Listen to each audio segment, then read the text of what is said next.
Hello and welcome everyone to my apiary. Today we're going to be talking about Feed the Bees by FTB.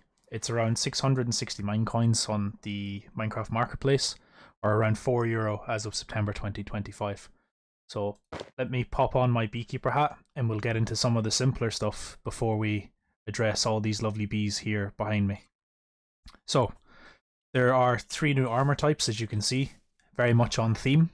You've got the actual bee costume, if you like, the beekeeper armor, which apparently has properties. It calms the bees when you wear it.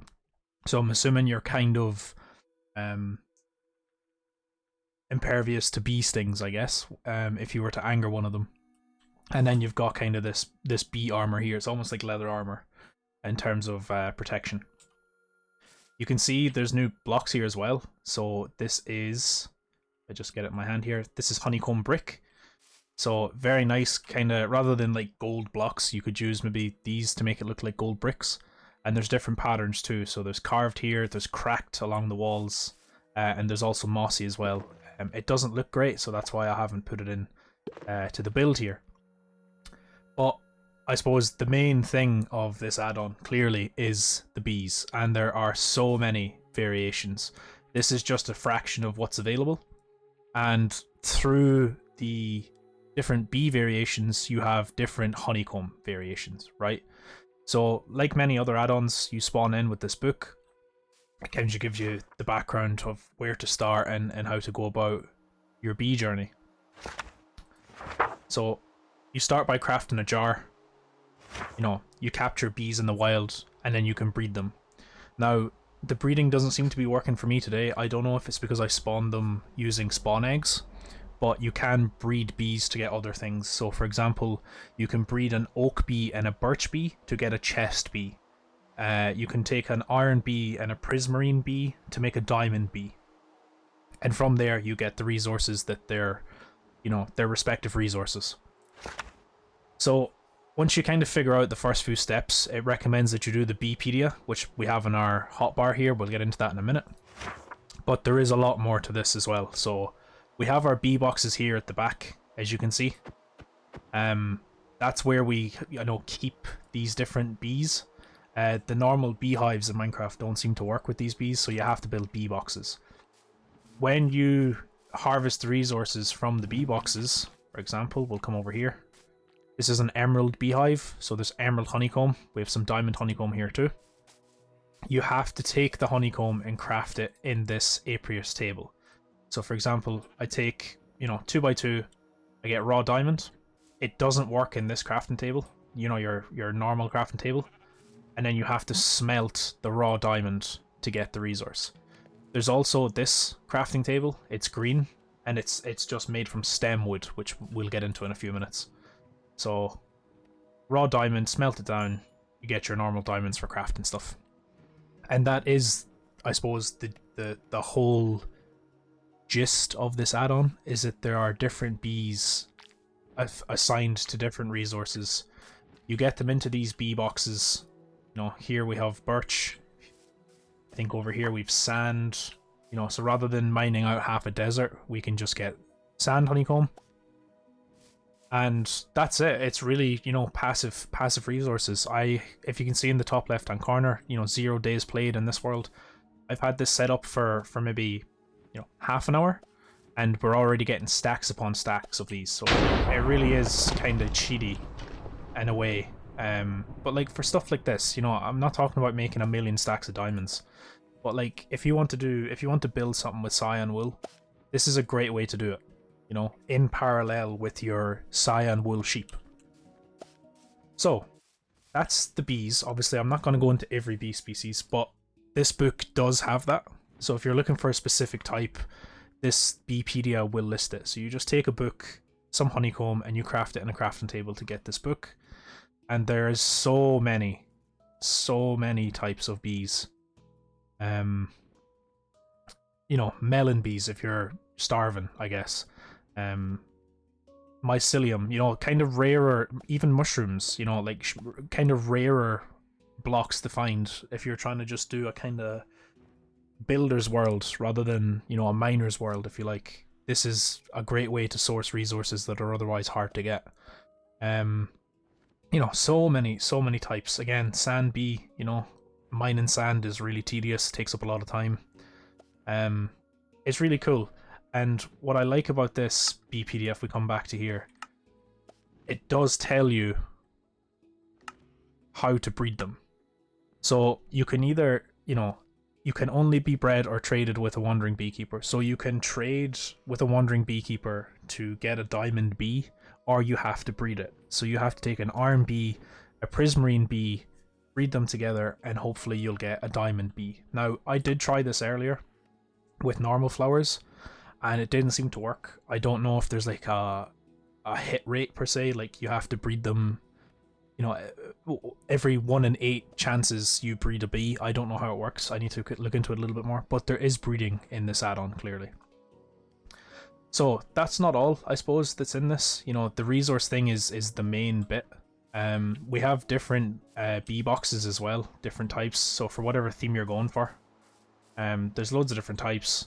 You spawn in with a bee box, so, you know, you break this open to release the bees that you spawn in with. I guess like a little starter pack. But there's also these giant flowers, which is the stem crafting table back there. Oh, I'm sorry, Mr. B, or Mrs. B, I should say. I'm just going to change the weather because we seem to have built this world in Ireland because it's absolutely pouring down. If we come up here to this structure, is what we'll call it for now. This was a poppy, and we used the flower fertilizer to grow it. So it does require a little bit of space to do this. So for example, if I try, it's just like bone meal.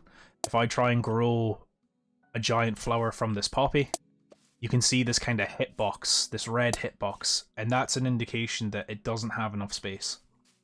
So do the same here. You know, the box is saying, no, this is in the way, this is in the way, I need more space to grow. But it's still pretty cool. You know, like I said, we've flower stem here. It's very much like wood. You know, so if we want green wood for some reason, this is an option to us. And you know, the different flowers, this is a petal block. So it does look pretty nice for building. Come down here to, you know, this is pretty nice maybe for a roof. You know, to break up, if we're building a village, we want to have different colored roofs. It's a nice block to have. Even just in terms of like a color palette, if we're doing like a, I don't know, a kind of red tapestry, maybe pixel art kind of thing, this gives us a different shade of red to redstone blocks and red wool. You know, it's just a nice little addition. I don't know how much we'll use it, but it is very nice that we have it in here. There is bee wax, so they come into some of the bee boxes, not all of them. And from the bee wax you can make bee blocks. So it does say that these are kind of slippery, so there is a different travel speed on these, as you can see. So this is our normal walking speed, and we speed up on the wax, which, you know, be very handy for kind of maybe underground tunnels, or, you know, even strip mining. Maybe to get to the end of your strip mine, you put down the wax and you shoot along the floor. We can also use the bee wax to make signs and copper and stuff last longer. So I tried it on this sign, but it isn't, well, at least it doesn't seem to be working. But it says that we can use signs to make, we can use wax to make our signs shiny. But that doesn't seem to be the case here. But yeah, it's a really nifty little mod. We definitely will be using it in our Forever World. So if you're interested in seeing, you know, how we do so, please check out our Forever World series. But this, for me as a builder, is huge. I do feel like this is a little bit cheaty. You know, as I said, less than half an hour, maybe an hour at this stage, we already have like 4 stacks of this stuff. Actually, it's more because I took this from here as well. So it really is kind of a passive income, and it is a little bit cheaty, to be fair. But so is an iron farm. You know, you're kind of manipulating the game mechanics to get more iron than you should really have. So is it cheating? Is it not?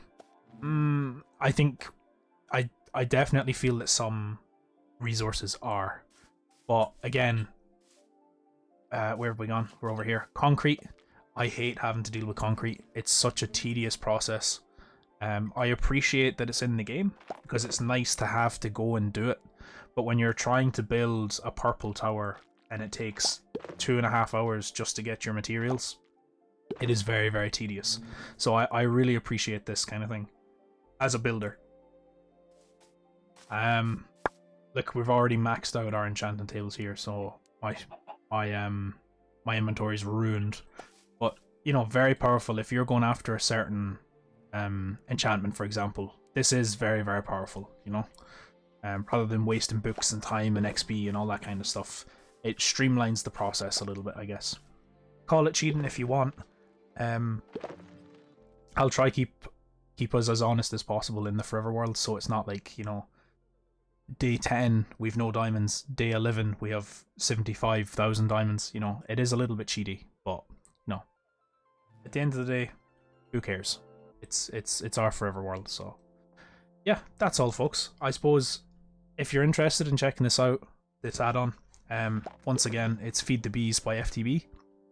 It's available on the Minecraft Marketplace as of September 2025 at least, and I definitely think it's worth it. For €4, there's a lot you can do. I think I've only kind of scratched the surface with, you know, spawning all these bees in just to show you guys, but there is kind of bee breeding, you know, the adventure of going out there and trying to find a lava bee that, you know, it's rare compared to an oak bee, for example. I don't know, but it's definitely a nifty little add-on. I really appreciate it for what it is, and it gets us talking about bees, which more of us need to do. So look, a nice and quick episode tonight, guys, as these add-on episodes tend to be. I hope you found it informative. I think it's worth the money. Maybe you don't, but that's the point of the video, is to kind of give an insider's look into the add-ons that I'm using. So look, I'll leave it here. Thank you very much for listening, and I'll see you in the next one.